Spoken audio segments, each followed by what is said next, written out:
So hopefully you've had some time to figure out where you need to say no more, so that you can get that vision that you have for your life, so you can accomplish it and make it happen sooner. And if you need more inspiration, keep listening because I'm sure Remi's going to do it for you. So back to it. So CrossFit 5:30. Oh gosh. But also volleyball, director of KIP, ESL department, getting your master's. So what happened? Take it. So you finished your 2 year commitment. What was the next thing that happened? Yeah, after I finished my 2 years, I just how things were kind of wrapping up at KIP. I didn't know if that was the best culture fit for me. So I started kind of reaching out. At that point, I would say I probably wasn't as in the know on how to get even the next job. This was my first big girl job, you know? So I started just talking to people naturally, networking, and ended up getting an interview and same day got an offer from Green Dot to go help them open Bluff City High School. It's in the Hickory Hill neighborhood. I love it so much. I love Bluff City. It truly like transformed my life. So I went there and I was there for 2 more years. I was like one of their founding ESL teachers. So cool. And yeah, absolutely loved it. After that, I was there during the pandemic. So I don't know if you want to pause and do pandemic chats or not, but I was teaching during the pandemic. And as the pandemic kind of went through, I remember, I'll never forget the day we found out that COVID was happening, I guess in America, if that makes sense. I was in the middle of one of my ESL classes. It was my larger class. I had 12 kids in it. And they were like, Miss Hampton, is this real? And at that point, me and my friend Hope, who is my roommate, met through Teach for America. I know, truly one of the loves of my life. I love her so much. I love her. I was like paying attention to my kids. They were doing stuff because at that point it was right before spring break. So I was kind of getting them ready for spring break test, if that makes sense. They were doing like review. So I need to start by saying I was being a good teacher. They were doing review work. Because I knew I had some time, I was looking up cruises. Hope and I, we love to go on cruises. That was like our thing together. And as the world was kind of spiraling very quickly, we got a 2-week cruise for $95. So Hope and I were planning a trip. And they were like, Miss Hampton, is the world shutting down? I was like, I hope not. Miss Hampton's going on a trip. I'm going somewhere. I'm on my way. Yes, I am booked and busy. And it did not happen. We ended up shutting down. I remember giving them this packet of like work because the plan was that we'd come back in 2 weeks. Yeah. We didn't necessarily know. Little did I know that would be a year and a half of like online, hybrid, virtual instruction, right? And during COVID, as a lot of folks did, I ended up getting pregnant with my husband. I have a little bitty 3-year-old now, which is kind of crazy to say. But at the time, I knew I was pregnant, so I'm very grateful for Green Dot for a lot of things. But their HR department and my boss was very protective of me. So whenever we started going back to being hybrid, they were like, just out of precaution and safety, you can stay home. So I got to stay home and I remained virtual for my kids for basically the entire year. And whenever I think about next steps, that space of being remote and what engagement looked like, and then also having a baby and just knowing how many hours I was pouring into education, I knew what was important to me at that point was really focusing on not just how I could be a good mom to my daughter, but how I could continue to make the impact at a greater level. So someone recommended that I apply to Teach for America to join their recruitment team. And that's how I really pivoted out of the classroom, but still making an impact with kids. And I just think that, one, I love your candor and I love just the honesty, because I think that there are things that when you think about teaching and thinking about leading, because teaching is leadership, you really have to stop and ask yourself, what kind of leader do I want to be? Yeah. And you have that vision until it's tested, right? And when you have something like the pandemic or just an unseen calamity or tragic event or something, that's actually when you get to really put yourself to the test and really fortify that idea. And I think that it's kind of funny, we have plans and then it's actually still innate in how you operate sometimes.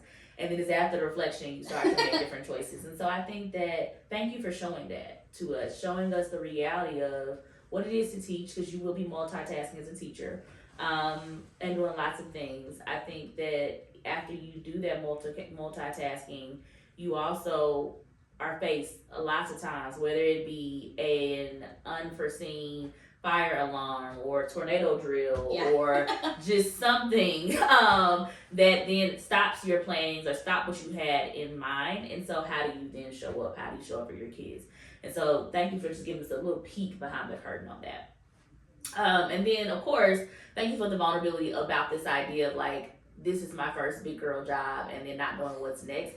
I think that's one of the powerful things about Teach for America is that Teach for America, whether we directly at the time, the alumni team that was there helped you, or just through the network of community of and being in Memphis and being able to know people, you were able to figure out your next steps and then come back home to us and work on staff and get other people excited about joining the Corps. And so I think that's something that is important to name, is that it's okay if you don't know.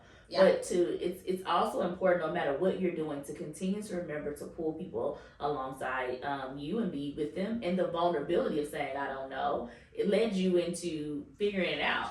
And I think that's a really great thing. So you figured it out, we got to recruitment as your next big girl job, and then what was that like?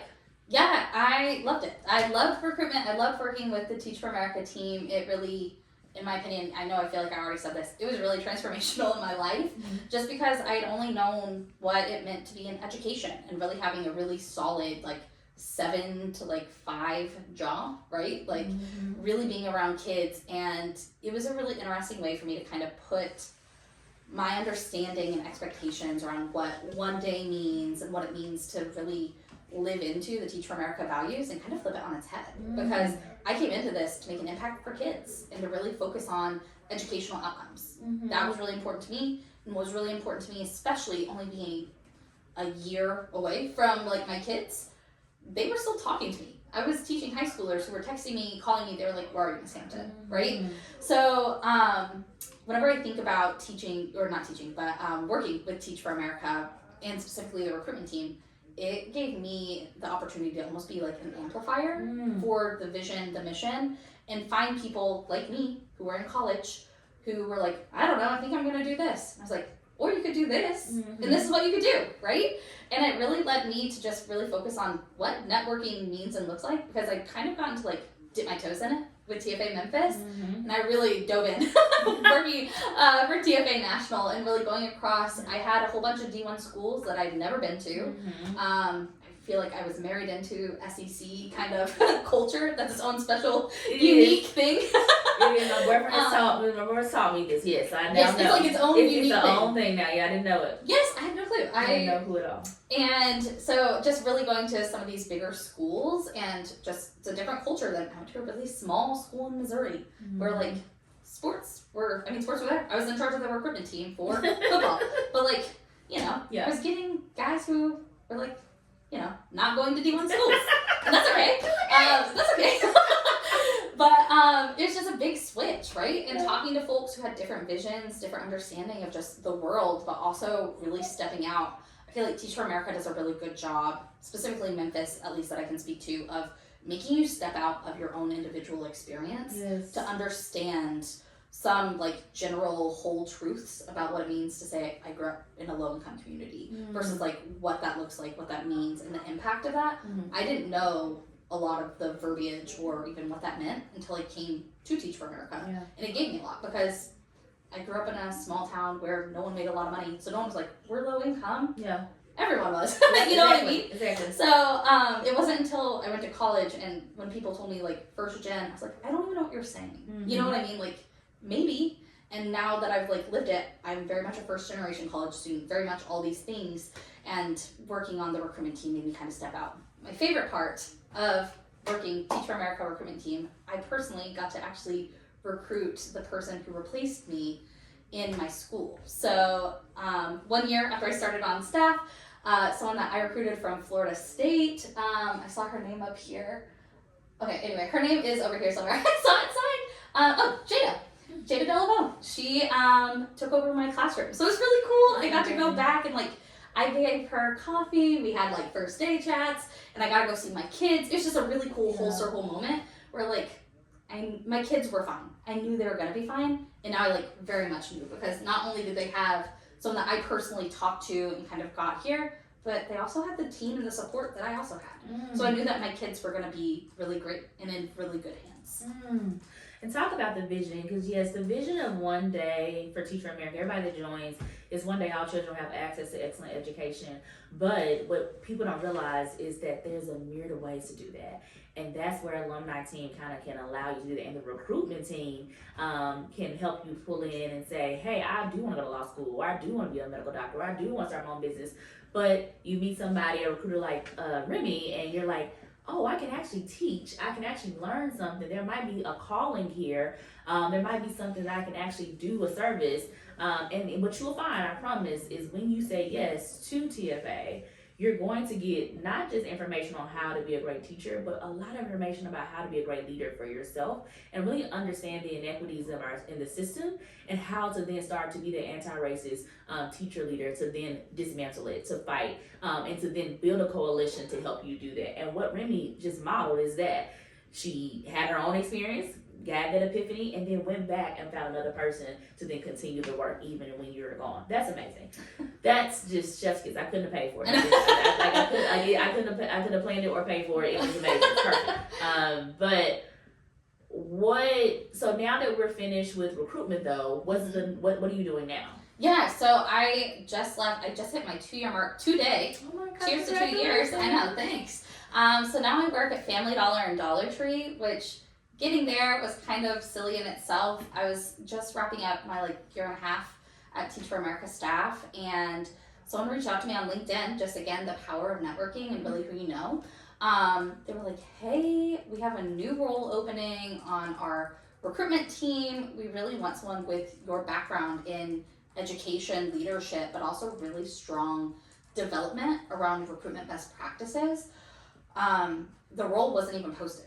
They were like, would you be interested in going into final round with us? And, at first I was like, no. Just because no is a full sentence. No is a full sentence. My husband was like, absolutely not. You need to talk to them. Absolutely not is another full sentence. Yes. So my husband pushed me into the interview. I absolutely loved it. My boss and I now, we joke all the time because most of the interview, just in very Teach for America fashion, I was like, so what are your DEI values? And what does that mean to live into it in the workplace? Yeah. Because they're a huge corporation and I couldn't necessarily find a very drawn out DEI plan. Come to find out, that's because it was fairly new. It was during kind of I feel like DEI and COVID and really kind of that little bit after diversity, equity, inclusion. There's a whole bunch of different variances of it at this point, but it was all kind of buzzwordy and big corporations were really living into it. We're seeing kind of a reduction of that now, but I was going through this process whenever it was kind of booming and getting big. So the reason it wasn't really drawn out is because it was a new team for our entire organization. So I feel I got the job and that's where I work now, but I feel really blessed to really be kind of on the forefront of what DEI looked and felt like at our company. I'm now, I was one of the founders and leaders and champions for women, which is really cool. So I'm in charge of the women's ARG, which touches all women across our entire company. We are one of the largest retail stores that typically has not just women working there, but also women in leadership, which I'm really, really proud of. I helped start, so all that to say, what I'm doing now. I helped start their sourcing team specifically. So whenever we would have an opening that was maybe taking too long in a remote space, whatever that kind of looked like on why it might be hard to find someone, I would get that job. And I would just start talking to people, just like I do now, right? Just talking to them, seeing what they're interested in, and really helping them understand job to career pipeline and what growth and opportunity looks like. For Family Dollar specifically, we typically are in lower income communities or remote communities where we're typically some of the only or the only grocery supplier. So whenever I think about here and Teach for America, I really do see a red thread through all of it and really understanding why I'm here and also why it brings me a lot of joy because I'm still getting to touch similar or the same community that I already was engaging in. And now instead of directly being in front of the kids, I'm in front of the parents. And it's really cool because that's who's raising the kids, That's right? who raising the kids. And that's that's how I know the kids are going to be okay. Yeah. I'm helping their parents get jobs. I'm helping them grow. I'm writing development plans, right? Like I'm really investing in all of these communities. Yes. And I know that trickles down into the kids. 100%. And that's exactly the vision of TFA is when we talk about one day, it looks different, but at the end of the day, everything you're doing is going back to kids, back to community. And I am just in awe, and I just want to say, I'm just proud of you. I know when I first met you, you were something special and unique. But just to see the way you blossom, you're a mom, a wife, just a leader. If you notice in her stories, she's always taking an opportunity to create. And to leave things better than she found it, and that is exactly who you are as well. And I'm just so thankful to know you. So nice. And so now I'm gonna have to, when I say pay, I said something I didn't pay. She has to pay it now, pay it forward. And so, what would be your advice to incoming core members? What is something they should be thinking about as they get ready to embark on this 2-year and lifetime journey? Yeah. So I think specifically in your first year, I think you should say yes to everything. So the opposite of what I've just said since this entire interview, you should say yes to everything. Yeah. Because your first year, it really is about fully engaging and immersing yourself, not just in Memphis, but in anything it has to offer. Yeah. Because once you start getting almost like overly immersed, that's when you can start saying no. Yeah. Because you're gonna know what's important to you, what you need to prioritize, and really help you start building your own background and foundation to help you thrive. Yes. You know, I think, so like, well, I have said say no. I'd say yes to everything during year one, because that's how you're going to network. That's how you're going to build and make connections. And I think specifically in Memphis, whatever you give to it, it's going to give back to you tenfold. So the more that you engage and get connected, just the more that it's going to pour back into you. I think that's so beautiful. And I do think, I said a lot of yeses in my first year as well. And it led to me being able to have some of the things I have now, so I can say no. So what about second year? What is so that pivot? What's the pivot that they should be looking forward to in second year? I think year 2 is about what is it that you're wanting to do? Yeah. What does impact look like to you? Does it look like staying in the classroom? That's very clear impact, right? And that's why we come to the core. Yeah. Is it expanding and finding different ways to really multiply that impact? Is it impacting different communities in different places, right? I think it's really about understanding what brought you here, and also just really being open to anything that comes your way. Because Teach for America is really unique. You have such a huge alumni network. I still get messages on LinkedIn from folks just across the country just telling me their stories, which is really cool. Just hearing, I mean, alumni are doing crazy things. So I think year 2 is about, if you have this inkling of like, I kind of want to try this or whatever, Teach for America is really unique because it's the safest place that you can fail, because you have a network that's going to catch you. So I think year 2 is where you just try anything that if you do fail, it's going to be okay, because you have a team of people that are going to be here to catch you. And then for our alumni, what would you say to them? Stay connected, stay engaged, and find ways to continue to engage. If it's bringing in new core members, I know I hop on the phone with them all the time. Is it finding ways to connect with second-year core members and helping them either move out of the classroom or whatever it looks like? Is it with alumni? I get messages all the time of, how did you get out of the classroom? Yes. So is it pivoting from the classroom and kind of finding ways to make those unique pivots? I think engagement is really the biggest piece of advice I can have. I agree with that. And with that, I know you've been engaged. I know you have been having a great time. And I know you're sad that we're having to make this episode come to an end because this wonderful, amazing lady has just been chef's kiss. And I, again, just applaud you and everything you're doing. And so for you all, please make sure in the chat that you are doing some of those things. Put in the chat what you're going to do. What feedback are you taking? Are you going to be saying no more and using it as a sentence? Are you going to be able to say, I'm actually going to be saying yes so that I can say no later on? And then is it that I'm going to be engaged? Whichever one it is, put that in the chat. And then hopefully somebody else sees it, y'all connect, and y'all follow up and continue that journey of networking. If you need anything from us, we're always here. You can reach out to me, Jamisha Hayes at teachforamerica.org, or James Larkin at teachforamerica.org. We're always here for you as well. Have a good one.